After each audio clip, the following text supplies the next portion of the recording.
I'm not sure.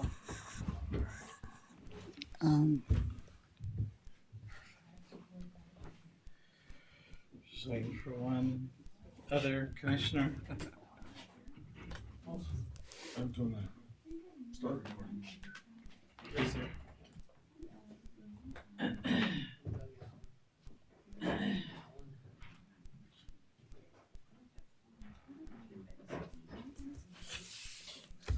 I'll check and see.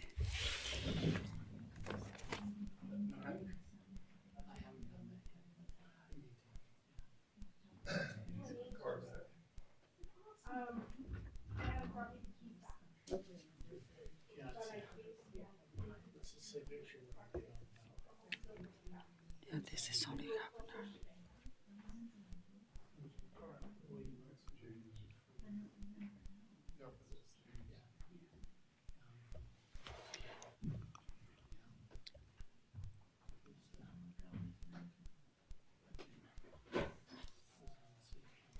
Having a hard time launching the meeting. Are you connected? Yeah. Okay. So Yeah, they were supposed to. Yeah. click it again. Maybe I'll go back out again, start over then. Did you download Zoom? What? Did you download the application? Yeah. I'll call TJ. I had, Huh? I'll call TJ. He's on. yes, I already have Oh, that. you already have it. You probably haven't You started. could bring down the one and take Commissioner Harvey's back to order. Sí. Gracias, señor. Good to see you. Agua, gracias. Hey, I haven't a hard, How are you, Sylvia? I'm gonna shake this. I chopped my finger like this. Oh. So launch. It should go ahead and. It's not doing it.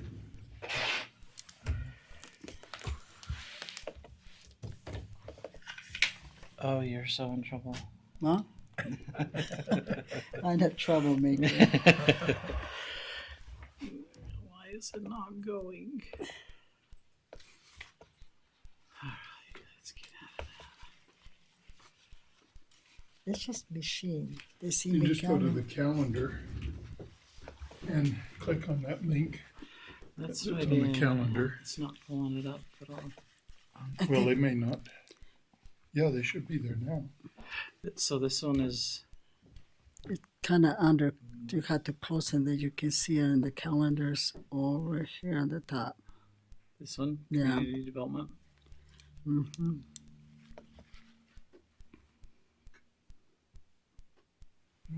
It's reading. This is where it stops. Hold on. Something's going on.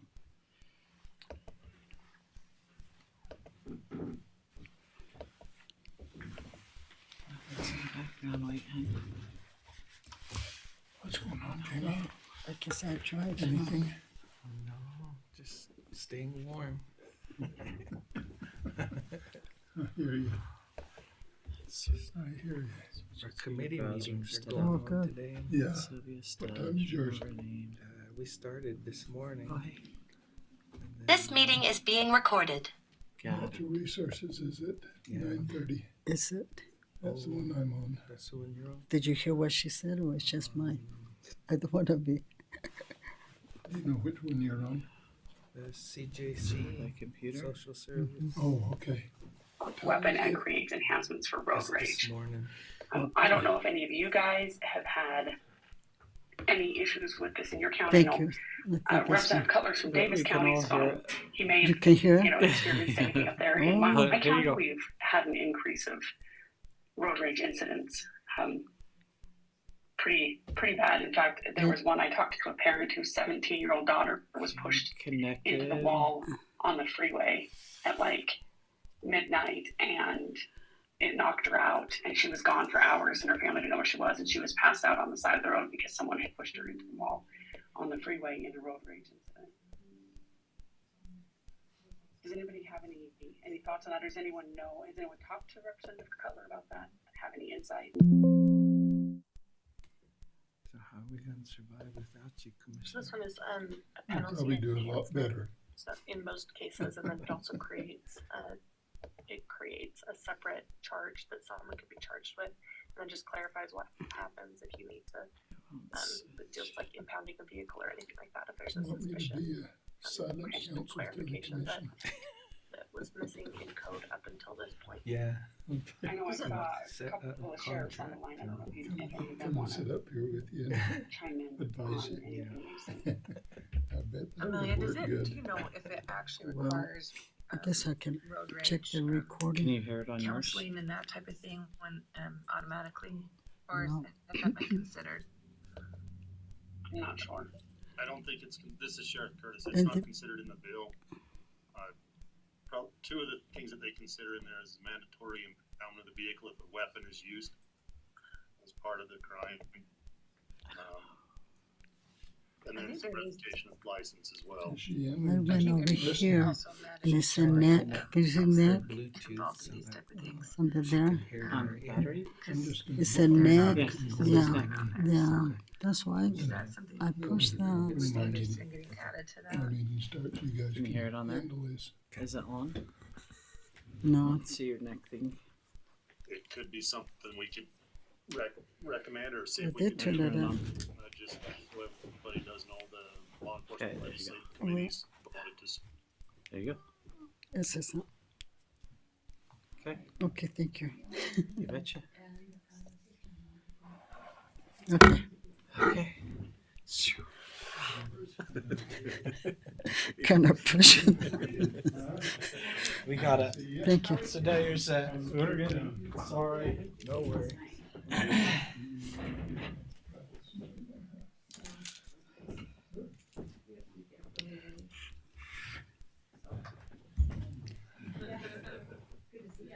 Yeah.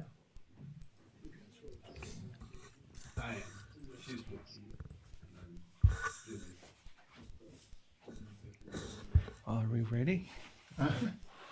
We're ready to go, right? Yeah. Let's get that one. Ready? All right. Good morning, everyone. I'd like to go ahead and call our commission work session meeting to order. It is now 9:07. Thank you for bearing with us. We're all members of different committees and we have meetings throughout the day. So we're going to be playing musical chairs throughout the So day. we are two places at the same time, legislature and here. So But I'd like to welcome you to our county commission work session meeting. This is a prequel to our real county commission meeting at 11. But in the community languages that we're aware of, Yate Hebene, Buenos Dias, and welcome. We do roll call, right? Well, yeah, just recognize that the Okay, three commissioners are here and all right. Mac and So we've got Commissioner Stubbs and Commissioner Adams here. That's our full quorum. Our administrator is also here. I believe we're being recorded live. So Yeah. there we are. And we have 3 items on our agenda for our work session. So first item, we'll start with a presentation by Kigelia Fine Arts Council, Ellen Williams. why don't you come up here to this? That mic and you. Yatehe Abini. She'e Ellen Williams. Iniche, buenos dias. Senora Stubbs, and to the others of you, good morning. My name is Dr. Ellen Williams, and I am the president of the Kigelia Fine Arts Council. And I certainly hope that you enjoyed the coloring book that was left on your desks last time. It was just a fun little project that I just felt like doing. I would like to start by sharing with you, Mac, do you want me to flip or will I just, You can scroll right through it. thank you. So, Hopefully but the I'm wheel- not too technologically, No, as long as you scroll that wheel, it should advance to the next one. nothing's happening as usual. Okay, click on. Both Lyman and I share. I always tell people when I, call for help center, I'm over 39, barely, and you have to help me because I'm technologically challenged. What am I doing wrong? Why am I not? I'll stand by you. I'll stand by you. Let's go to the beginning. So you can see the mouse, the cursor's on the.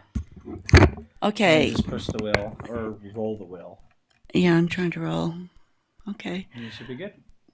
Very good. Can you imagine a world without music? No. Yeah. Or Mac here. You just tell me when. I just you want me to move. Yeah, music. Can you imagine a world without music? This would be really a disaster for my husband. A world without art, that would be a disaster for me because I'm a real particular artist type. A world without literature, poetry, keep going. Okay. A world without theaters or actors, dancers, choreographers. I just want you to think for a moment how your life would be so bare and blank. But living in a small town, rural town, you know that number one is distance. And you know that economic hardships, we are not the most flush with cash. And also limited resources. When we turn to people to, other towns can go in and do a fundraiser and anyway. But even though we have all those particular challenges, just a reminder that children, even with a minimal art training, perform better academically and socially than peers. Now you say, well, the arts are just nice, fluff.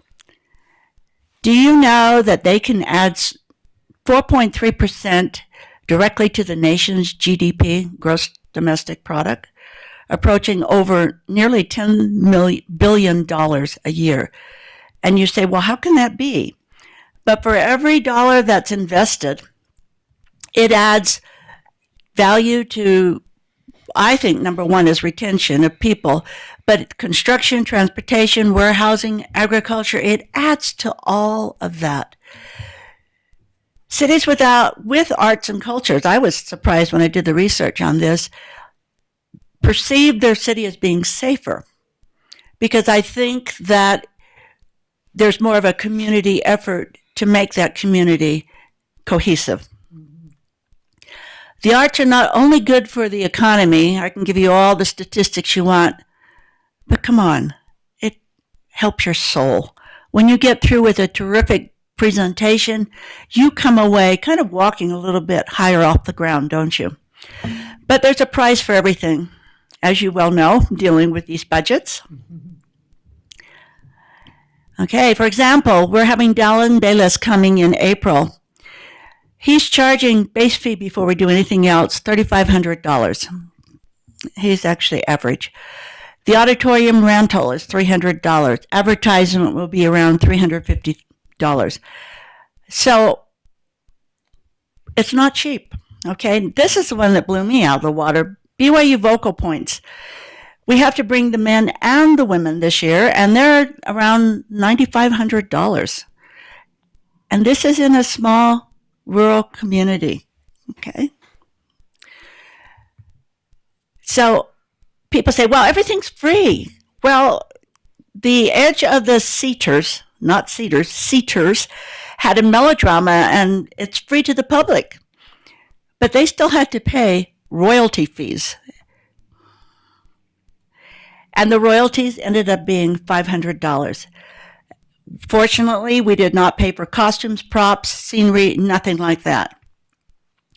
So we covered the cost of Skygalia Fine Arts for it because we feel so strongly it is not just bringing in professional groups, but helping to develop the talent here. And this is really where I wanted you to be aware. If I don't tell you, who are you going to find out from? The Utah Symphony is coming through the Department of Education and a couple of foundation grants. And they said, okay, we're going to do 2 concerts. Well, the auditorium is only 600 people, so they were only going to do the blinding schools. Now, those of you who live in Monticello, that would not make you happy, would it? Mm-hmm. And we had the whole southern half of the county that would have been denied access to this excellent, excellent performance. So I said, do I dare? I asked for a third concert. And fortunately, they approved it. So Kaigelia not only asked for, we're going to feed the musicians lunch because, first of all, the only real restaurant in town is closed in January. But it was also our way to say thank you for doing that extra concert. We're also going to have a specialized, customized broadcast to Monument Valley and to Navajo Mountain. And I said, when you do this special broadcast, can you make sure and mention those two school names? Let's keep going down back to the symphony. Thank you. Back up. Okay. And to add a sweetener to it, we're also paying for the buses for any schools that are coming. By the way, all of you are invited at the 11 o'clock concert because there is space available. I even took the liberty to invite the Aneth Community School, even though they are not in the San Juan School District. Those children need that exposure. And so I think that has me so excited. And by the way, we're serving Navajo tacos. You're welcome to join us, okay? In March, we've invited the Poet Laureate, Lisa Bickmore, the Hearst Foundation, of which we established 25 years ago, on and off, has been very focused on San Juan County, even though I have not lived here for most of that time. But I've always had a deep spot in my heart for San Juan County. And so she's going to be coming, and again, I'm making sure she goes to all the schools in the county, not just the big metropolitan areas. And I have really tried to push poetry.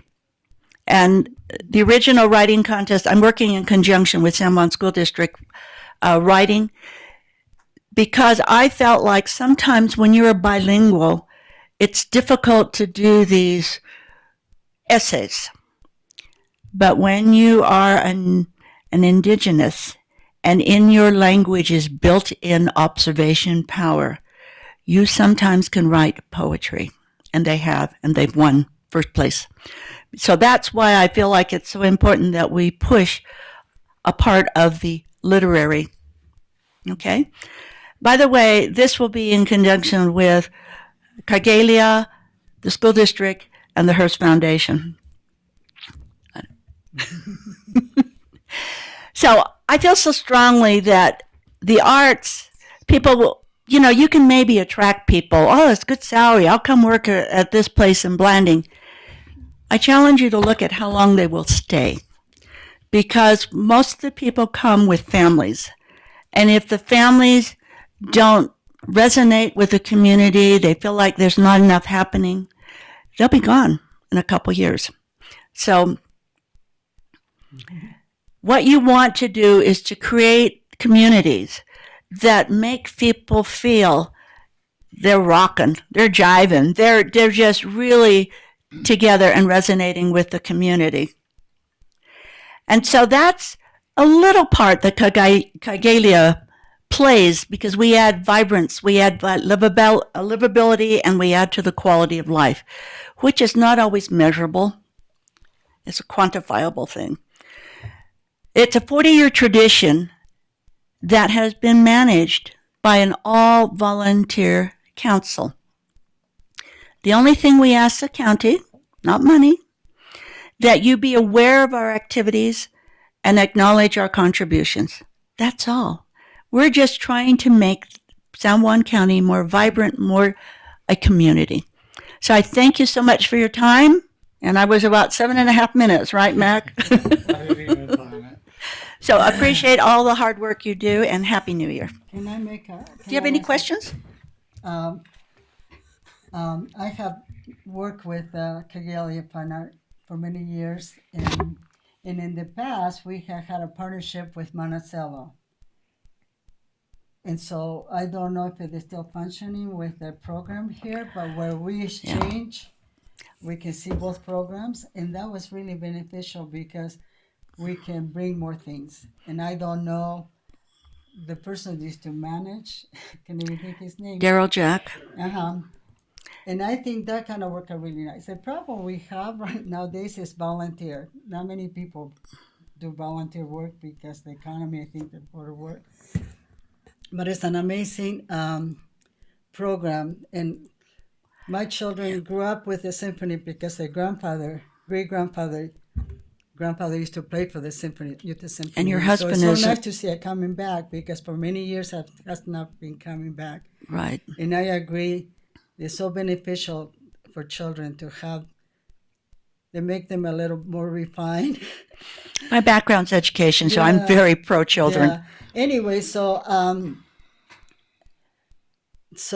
it is a good thing, and I'm the kind of person that want to develop things in the community. Just beside, I call it the fluff in a nice way. We need fluff because people, they come and they leave because they miss the fluff sometimes, and that's one part. Having that, and there's other things that we need to have more recreational, different things. But I appreciate what you're doing, and Thank you. this started many, many years when you were very young. When I came to town and you were young, and you do lots of things. So thank you, and we'll try to go to the event and buy tickets and. Well, thank you very much. I just wanted to kind of convey somewhat of a distressing news. I've been in contact with Daryl Jack and found him absolutely delightful. However, his volunteer committee have either passed away, gone on missions, or somehow are no longer engaged. So he has basically said they will, at least for a while, not be functioning. I made the offer that perhaps we could combine more, but I haven't heard one way or the other. One of the reasons I'm encouraging attendance is because one of the last events they did, they paid over $5,000 to have people come, and about 50 people showed up. And it was very discouraging, and, but fortunately you have people who are passionate about the arts, so they do it willingly without money. Their payback is to see their kids, to see their community be raised to a different level of thinking, of excellence. And one thing about notice, because we went back and forth between Monticello and Blanding to the performance. Monticello is very supportive of this type of event. Right. When you go, the auditorium is full. And I will continue that discussion with Daryl Jack, but we're going forward. Yeah, So, well, thank you. thank you. I hear you. Commissioner go on now. Adams had some questions. Anything else? Yeah, Ellen, I want to thank you for coming. Wait just a minute. I noticed that you had kind of a yearly calendar of events. Is there some way we can get a copy of that, or do you hand that out or put it in the newspaper? What do you do? We have done all of the above. Okay. And I had a whole stack left over. By the way, San Juan Record, I think last time I was there, they had a pile of it. Okay. But I would be more than happy to send you the schedule. Well, I don't mind going over the San Juan Record and picking one up. Bill Boyle has been a real supporter. And we're lobbing in events in the county that are happening, because like the Messiah, the Kigalia doesn't do, but we printed the programs for us because we felt like it accomplished the purpose of developing local talent. Well, I remember going down to Bluff and listening to the Utah Symphony outdoor out south of Bluff one year, and it was amazing. It was unbelievably cool. And I don't know, Mac, is there any way we can put their calendar on our website? Yeah, we're they have it- halfway through this It season. looks like you have a really diverse group or program for the year, and Jamie wants to come to the drummers in November. And we'll do an See if extemporaneous you can on stage. Yes. Figure Okay. out how to play the drums, right, Jamie? What were drums, Commissioner? Okay. Well, I will definitely email all the commissioners a copy of the calendar. And then our goal is to have it next year's schedule done by May. We're already working on it, and we've got some big numbers coming in. Yeah, I see So that. you missed the drummers, Oh, that was fun. November 2nd. Have we missed the drummers already? Yes, that was in November. And so January 13th. you Yeah, and missed. that's always February the challenge. 14th, Your cellists. Okay. Yeah, and it's a dance too because somebody complained there's nothing to do on Valentine's Day. But you said So we gave them. that the symphony's coming on the 25th? Yes, that is not a Kaigelia. Okay. That is a school district function. Okay.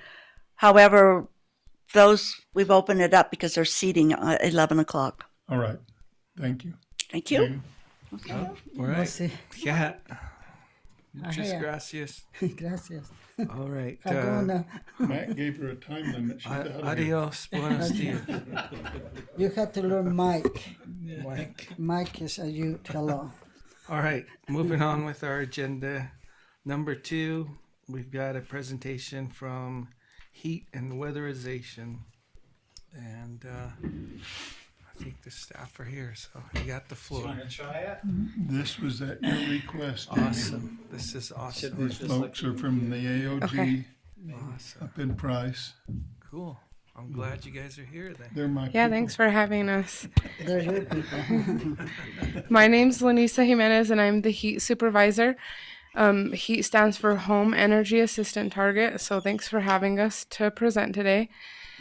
And I'm kind of nervous, so I'm just going to read off of the slides, but if you guys have any questions at the end, feel free to ask away.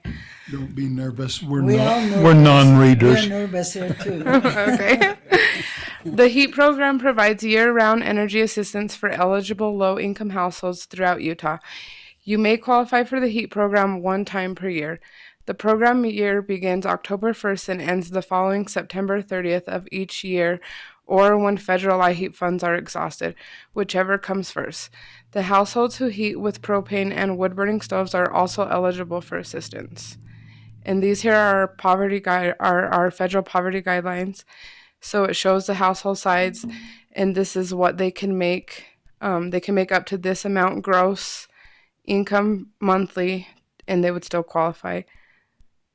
If anyone's ever questioning, though, they could always call. I'll give some more information in the end, so where they could find these, or call and ask if they're needing to know if they qualify. Did you have a handout that we can have? Because we go down the chapters, it'd be nice for us to take a copy. I don't on me, but if I get your email, I could put a Yeah. little packet together for Okay. you that I would be glad to you. send over. Yeah. And then here's some of the ways you could apply for the HEAT program. You could apply online. And so what you do is if you just want to call down to our main HEAT office, I'll have the phone number for that. We could always send the link. That's what we do when clients call in. They'll just tell us how they want to apply. We ask them. We either do mail, online, or phone appointments. So whatever works best for the client. So clients who do want to apply online, we just email them this link and then they're able to click it and follow it. What they need to have when they're going to complete this process is their utility account numbers, social security numbers for everyone in the household, income for all adults in the household for the month prior to their application date. If they want to claim any medical expenses that they paid out of pocket, that would have to be for the month prior to their application date too. And some additional information may be requested, but we will only know that once we're working on the application. And then this just kind of some other ways to apply for the phone appointments. You can call. Here's the number here, but when I email you guys that information, I'll make sure to include that in the email. And if you're wanting to access a HEAT application that you could print out, this is the link to do so, and I'll also include that in the email. And completed applications could be sent to our HEAT email. This HEAT email could be used for anything: to submit completed applications, to request a blank application, questions, to get any information HEAT-wise. You could email this email directly. And then this is our fax number, and this is where our applications could be mailed to. But I'll include all that information in the email I'll send you guys. And then the counties that we cover for the HEAT program are Carbon, Grand, Emory, and San Juan. And for any other areas, you could contact this number and they'll be able to help you out with how you could apply for those different areas outside of these 4 counties. Sorry. Do you guys have any questions? My question, Go ahead. I have a question. Lots of things that the county does, the people inside the reservation do not qualify. So is the people inside the reservation would qualify for these programs? So there is some of them do. The only reason they wouldn't qualify is if they applied for LIHEAP within the tribe, because the HEAP program is funded by LIHEAP. So you have to choose one or the other. Okay. And we have a form. It's called the tribal agreement, and it just asks if you've received it through the tribe, then it says you're not eligible. But if you haven't applied and you're just applying through the state, then you're eligible. So that would be the only reason they wouldn't qualify. And that would make sense if they work with the tribe, because some people don't have phone and they don't have the internet to do all To apply. to apply. And so if they have Yeah. work with the tribe where they can do it in the chapters. But Yeah, they do. In some ways we try to work with clients who don't have access to the internet is they call and they request that we mail them an application. So we actually will mail them a physical application. And we've even had some people who will write us a letter and just ask us, hey, I don't have a phone, I don't have internet, I want to apply for the HEAP program, can you mail me an application? Okay. And we go ahead and we do that too. Thank you. You're welcome. And then do you just want, should I get an email at the end that works for everybody, or where would you guys like me to send the follow-up information to? Send it to me, and then I Okay. can distribute it out. Yeah. Okay, perfect. Thank you. I also just had some Oh, sorry. comments, if that's okay. Yeah, that's fine. So, I'm glad you're here, because back from where Commissioner Stubbs and I are from, and the communities we serve, we've been asked about the HEAP program, and just a little history, which you probably are already aware of, but many of the community members were familiar with Mexican Water and the office there.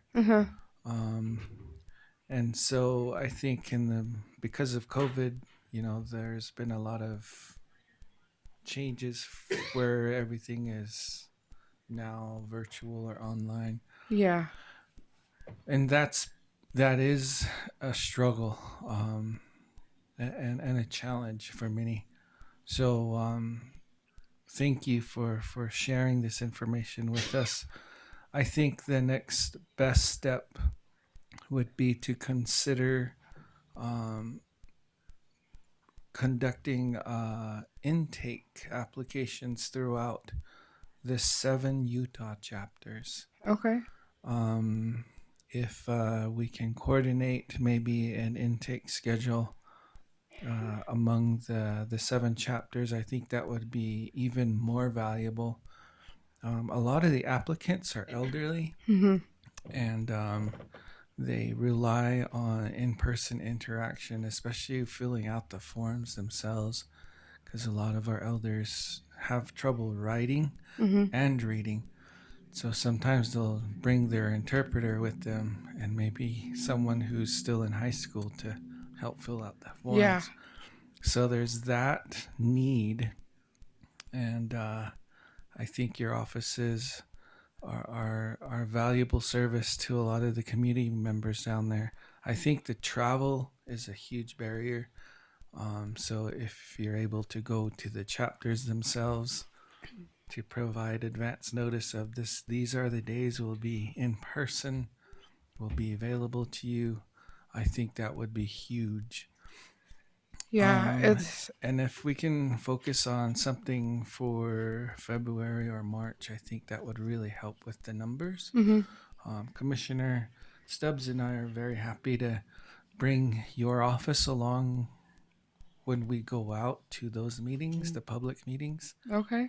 And we can share the dates that we go out to each chapter to report.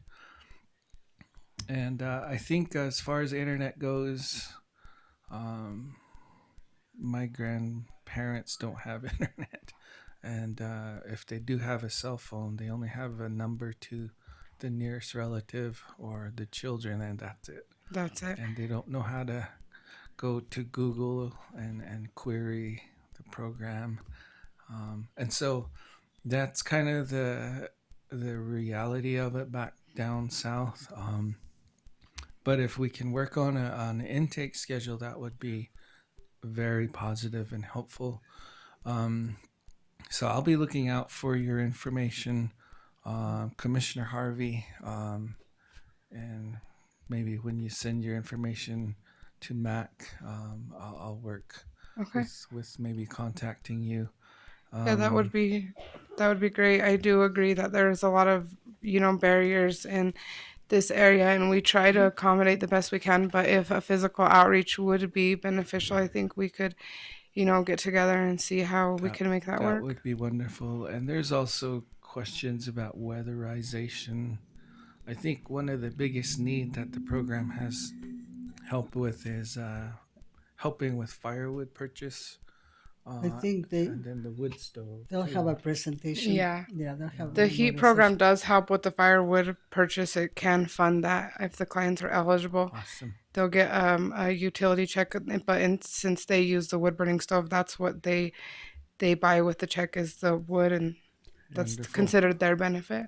Wonderful. I have a comment, and one of the saddest thing for me to learn is when they close the coal mine because of green energy.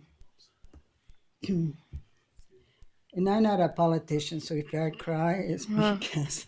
Yeah. But I learned that lots of the older women, they used to go, the family would get coal for them, and they would have a chunk of coal they can put in the wood stove. But now at nighttime, they sleep by the stove to be able to put wood, and they just sleep, curl up.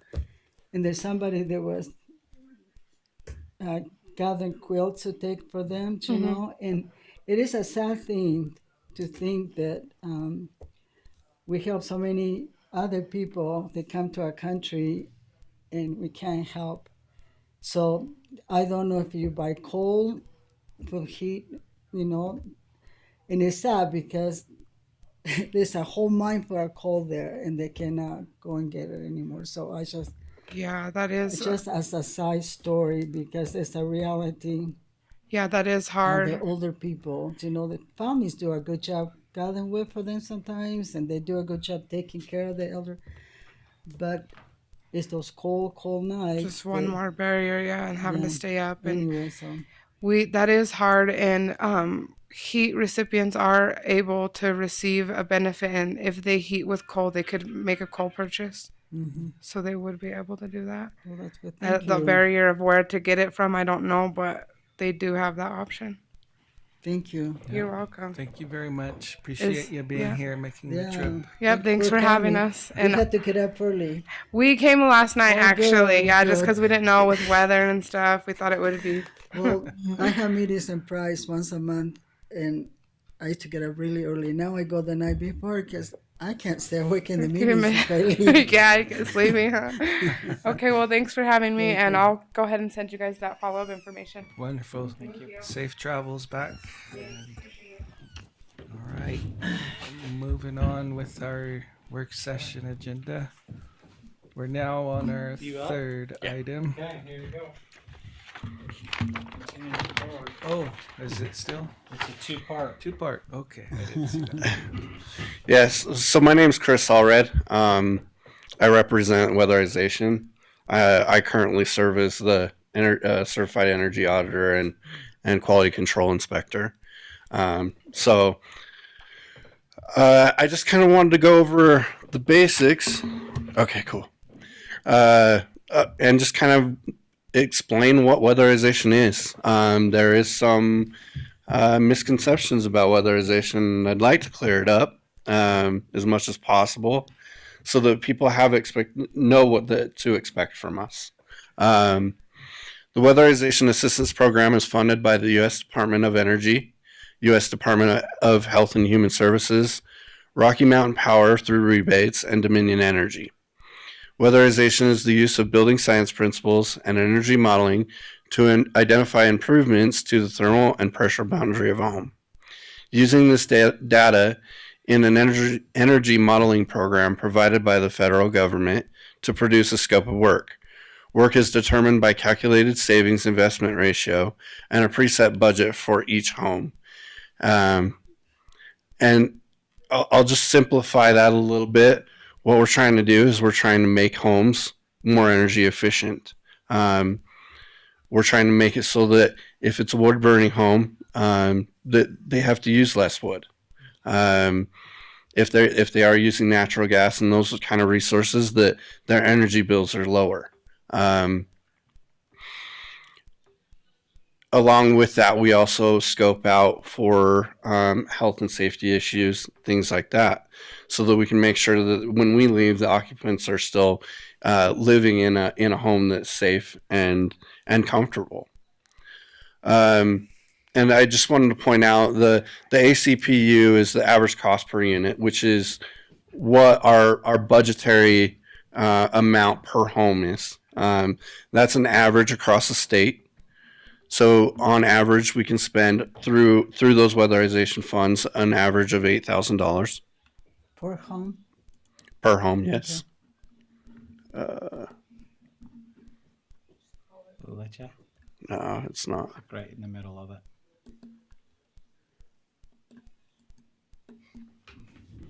Sometimes it gets sidetracked.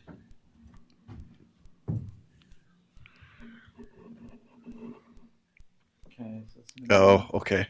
Gotcha. It's just hard to see. Yeah. Okay. So what can the program do? We can perform energy audits to identify cost-effective energy improvements, potentially install insulation in walls, attics, and around electrical outlets.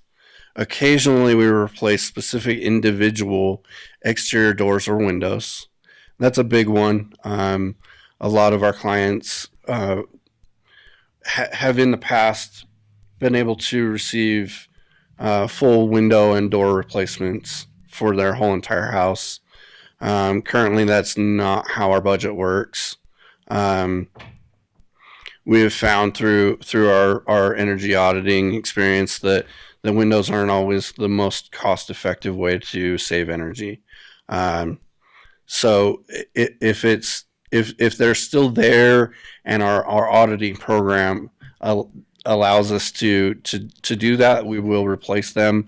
But normally it's not a very common thing anymore to just replace windows just because. We check for carbon monoxide and overall air quality. A lot of combustion equipment produces carbon monoxide, and we don't want people to get poisoned from that. Perform furnace safety and efficiency testing and tuning up as necessary. Perform water heater safety tests, and we occasionally replace qualifying heat systems. That also includes wood burning stoves. We do have a wood burning stove that is very popular. We often like to replace units, especially for elderly, that have more of an ash box in them, so it's a little bit easier to clean out. They don't have to shovel into the opening. They can pull the ash box out and take it out and dump it out. That's usually a useful upgrade for a lot of the elderly clients. What won't the program do? We are not a remodeling or renovating program. We do not do structural at all. We don't install storm doors or storm windows. We do not paint interior or exterior. We cannot remove biohazards. That's biological asbestos or lead. Those types of things require special handling that we are not certified nor have the budget for. We cannot replace entire roofs. In the past, that used to be a thing that we could do. That was a service that we used to have. Due to lack of contractors being available and funding, we no longer can do that.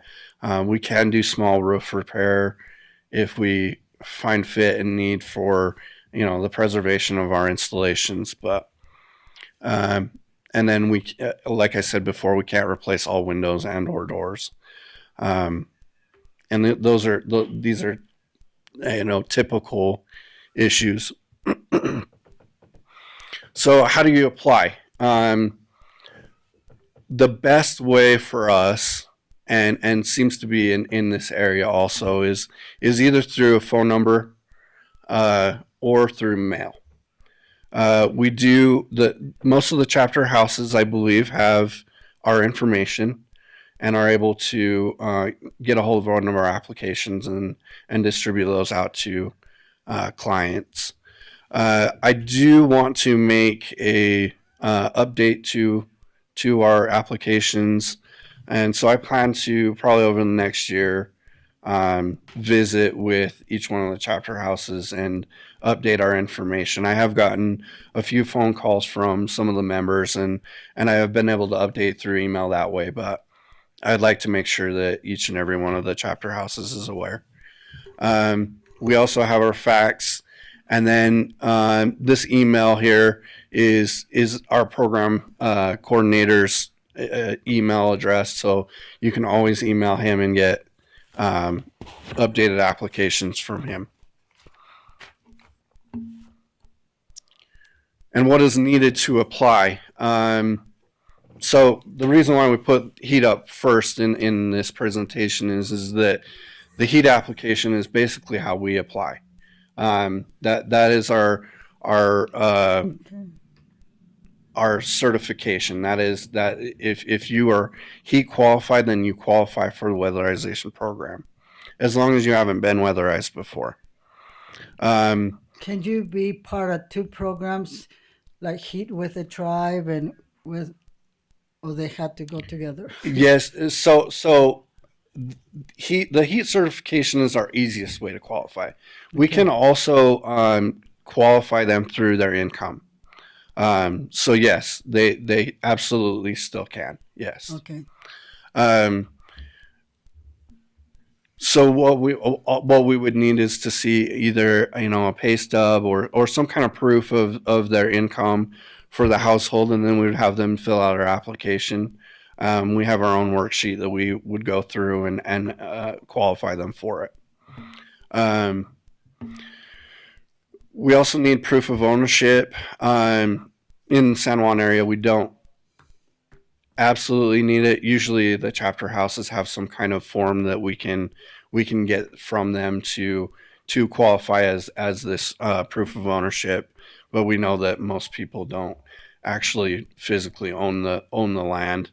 The most recent utility bills, and if they don't have any, then that's fine. We just would like to. It opens up extra ability for us to be able to do things with Dominion Energy if we have utility bills and things like that. And then, of course, in this area, we have an optional map that's usually very helpful for our crew members to be able to reach your homes. If you have just a normal street address, though, that works also. And then on top of our weatherization program, we also run another program called our crisis program. Our crisis program is a kind of a threefold crisis issue.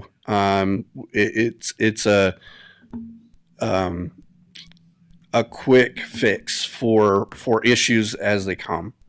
So if you qualify for the HEAT program, we also have gained funding to be able to take care of 3 different issues.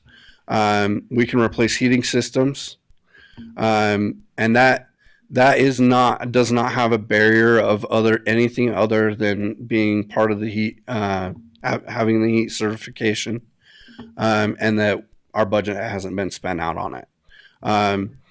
We also can replace water heaters and cooling systems. Those come with a little bit of a caveat. We look for what we call a targeted client. Either they have children in the home that are 1 or below, or 5 and below, sorry.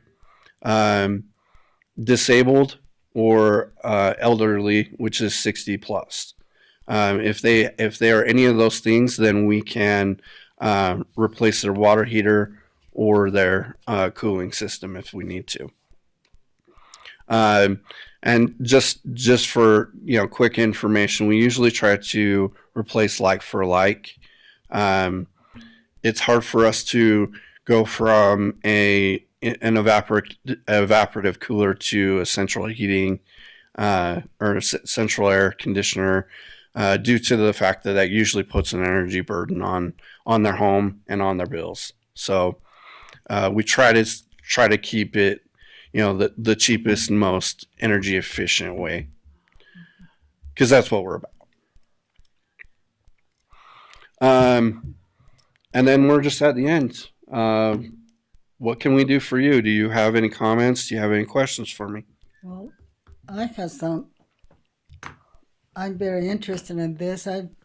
My blending is the community wastewater. Mm-hmm.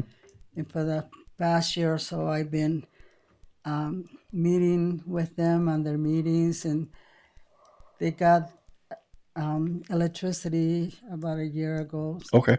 And now they're in the process of getting water. And it's a whole community.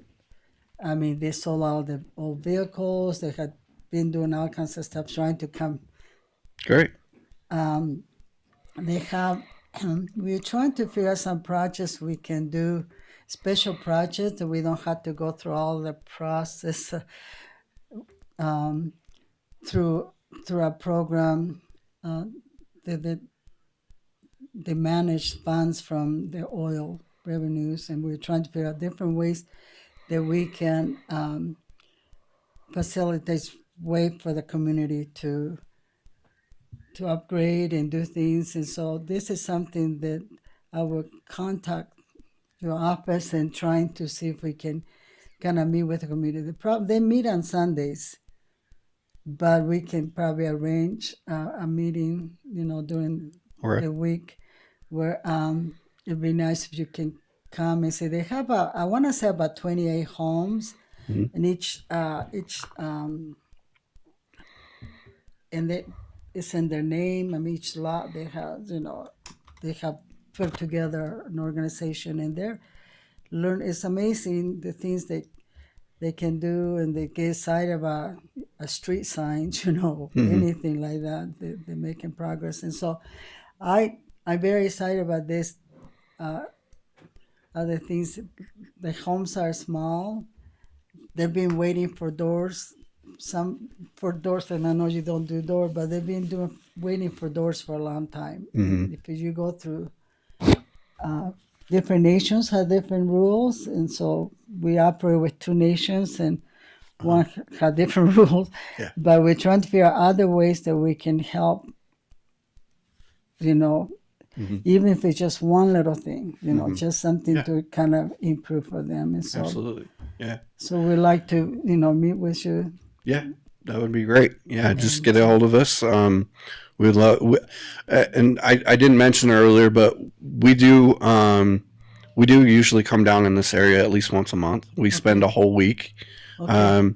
We usually, technically, we usually stay in Blanding area. Okay. As far as actually staying there, but we service the whole area. So when from Blanding. Yeah. So next time you get just find my email and on the website. Okay. And then just tell me when you're coming, and I can facilitate a meeting. Okay, that would be great.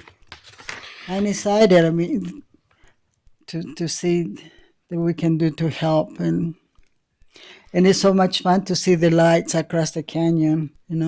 Yeah. I too have students across the canyon, and I could communicate with them, and so I would put a red flag in the building. They knew they needed to come.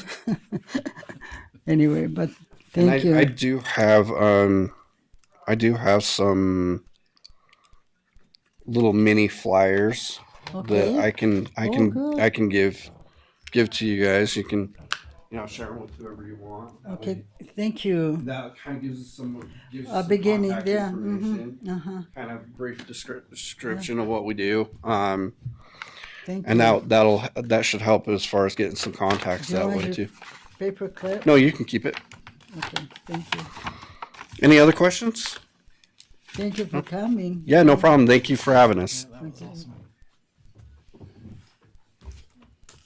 Well, I guess I'm the chairman.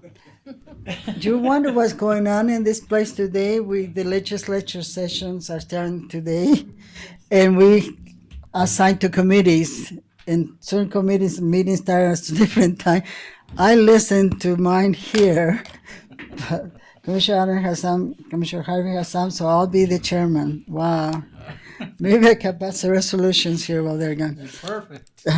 Anyway, for our third presentation, we'll have a discussion about potential senior center policy manual. And it's going to be done by Tammy Gallego, and she's our aging service director. Okay, let me catch up, Tammy. And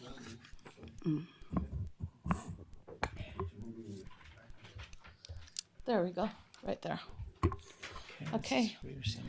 So and I read everything. It looks really good. Did you read everything? Yeah. Awesome. So what you have before you is our policy and procedures manual.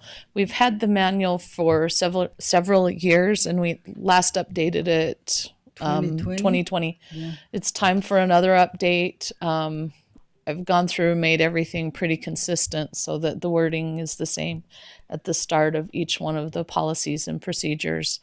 We've updated like the senior center code of conduct and how that looks.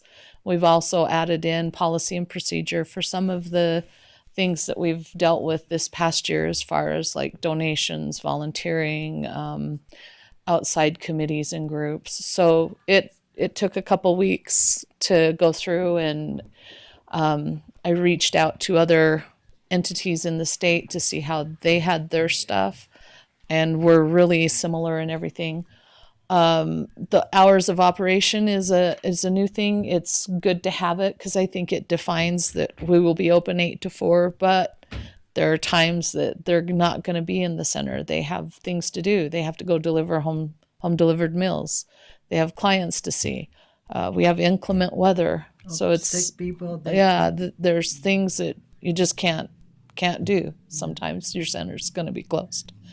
So there was that. And it's what you have before you is the full policy and procedure. So it has policy and procedure for staff and how staff operates in the center, but it also has the policy and procedure part for participants at the center. So there would be the full one that goes to staff, and then there would be the one that goes to the seniors when they come and get services.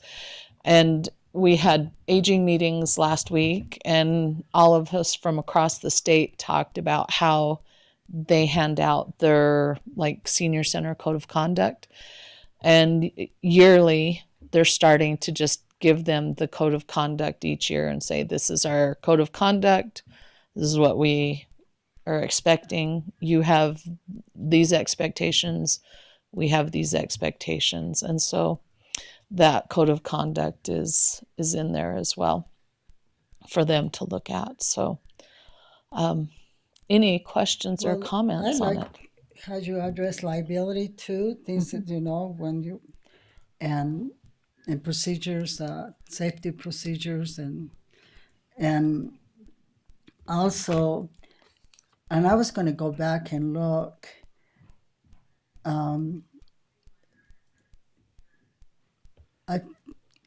I assume that when we count the meals, our staff are entitled to lunch because they're working through lunch. Through the lunch hours. So so this part of the count. And another thing that I don't know if many people realize that when I had a service when I had knee surgery, and they brought 2 meals, one for the caretaker. And so sometimes the count maybe look different than what you see, obviously.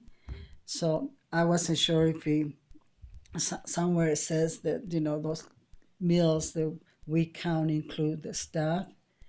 and includes caretakers and things like that. So in case somebody have a question, that the meals numbers don't add up, kind of thing. Yeah.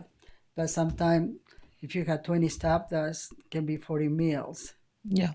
And so I was going to go back and check, but I haven't been talking about for the last few weeks about things I really liked what I saw, and I know it takes a long time, and it's a good update. I noticed that, like you say, it was in 2020 when it was updated, and we are a growing organization, so we had to kind of keep updating, and yeah, you put lots of time, and that's just one of your side jobs.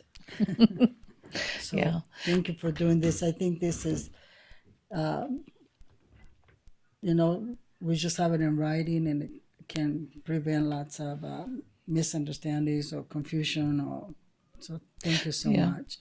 Thank you. And I just want to point out, any of this policy, at the very first part of the policy, it says that our personnel policy, what we operate on, county policy, supersedes anything in here. So we're not trying to create a conflict between county policy and personnel policy. So that would always override whatever's in here, but they complement each other. The drug-free workplace policy is county policy, and that's in here. So it's something from OSHA too. It's our policy. It's just in here, so they complement each other. And that's the thing. We operate with not only county rules. We have food handler permit. We have tons of other things that we had to kind of enforce. And I think it's nice to have it so it's in writing. And I like how drug enforcement and the facility that is, as we get different seniors, we just don't know. Anyway. Yeah, you may have noticed the yellow highlighted part. That one, I have to get counsel from our county attorney because medical marijuana is legal in Utah. So I need counsel from them on how to address that as far as they're using it for medicine or something. Code of conduct. Yeah, I don't want to put anything in the policy that would put the county at a liability if somebody were to use that. It's so important because in the past, lots of money have been spent on lawsuits. Mm-hmm. And I keep thinking, I don't know if we have any lawsuit this year, but I feel like if we didn't get in one, that's a big accomplishment for us. And it can be just a little thing that can initiate those lawsuits. Mm-hmm. People are looking for, not people, but lawyers sometimes are looking for opportunity to earn money. But appreciate your work and thank you. Thank you. And we make some resolution when you guys were gone. Yeah. Thank you. Oh. I was just going to see if we can lower the age from 60 to 40 plus. I agree. Can it be like 50? We're all aging ourselves. So thank you. Thank you for looking at it. It still needs to go to legal for approval there. It is a work in progress. Mm-hmm. But that would be our next step. Is it's been presented to you. Max looked through it. I've looked through it. Now it will go to legal, and then we'll move from there. One thing we do have to work on is a donation policy. That I just put in pending. It's a little bit bigger than just my center, so it's more along a whole county-wide policy as far as donations go. So that would be something bigger than just my centers. And one thing that I in reading, if you end up with cash, we have problems in the county with people that deal with cash, and large sum of money vanishing because of that. And so it's just more and when we have a training, on dealing with cash, it kind of gives you the idea that even a good person, under certain circumstances, you have to have a way to control that, because we always full of good intention, maybe paying it back or this or that, and so we don't want to have that opportunity for people, just for their protection and our protection. So Yeah. thank you. Yeah. Thank you. Any other questions? I think our next steps was legal after Okay. this, and then formal adoption, and then that will kind of help give citizens our policies that for those buildings. So Yeah, Okay. it's a lot of work. So thank you so much, Tim. you're welcome. Yeah. And I'm just preparing you, get ready, because the EOP plan's coming probably in a couple of weeks. It's a little bit bigger than this. Switching hats. All of a Switching sudden, hats. So thank you. I appreciate it. We'll see you. Bye. See you. All right. Well, I sat here staring at a big cinnamon roll over here. So moving on to our next presenter. that was it right Oh. there. That's it. It's those three We're items done. We only for your have work 3. session. All right, then Sorry about the conflict with meetings and that. we made it work. That's just going to happen. They do happen. So we just adjourn now? Yeah. So we need a motion for adjourn, and then we're out for. Who wants to be brave to motion? I'll make a motion to adjourn. Motion by Commissioner Stubbs.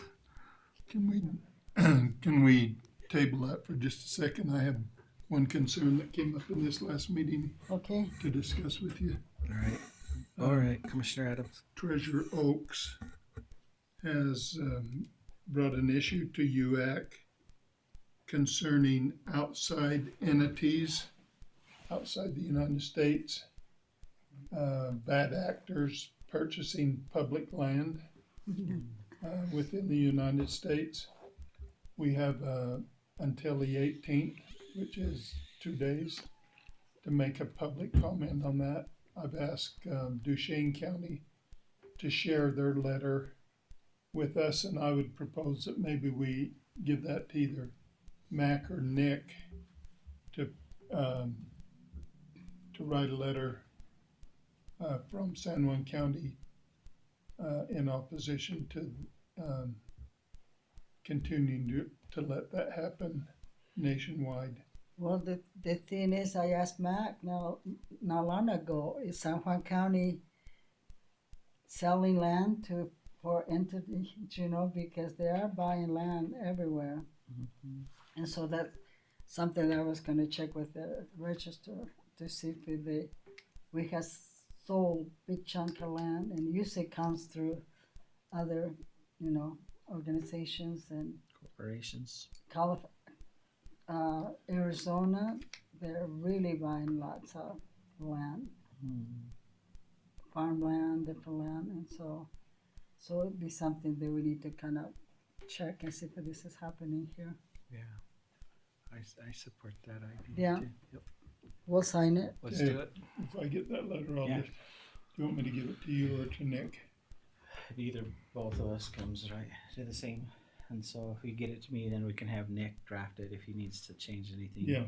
And then we'll get it to you for They signature. said they don't want it to look like a form letter, that everybody's sending the Same exact. Okay. exact No, thing. we It can need to be modify that. specific to your county. Yep. So, Yeah, anyway, we can do that. Put a flavor on there for San Juan County. Absolutely. Yep. now I'll second your motion to adjourn. Okay, motion to adjourn by Commissioner Stubbs, seconded by Commissioner Adams. All those in favor? Aye. Aye. It's unanimous. We are officially done with our work session.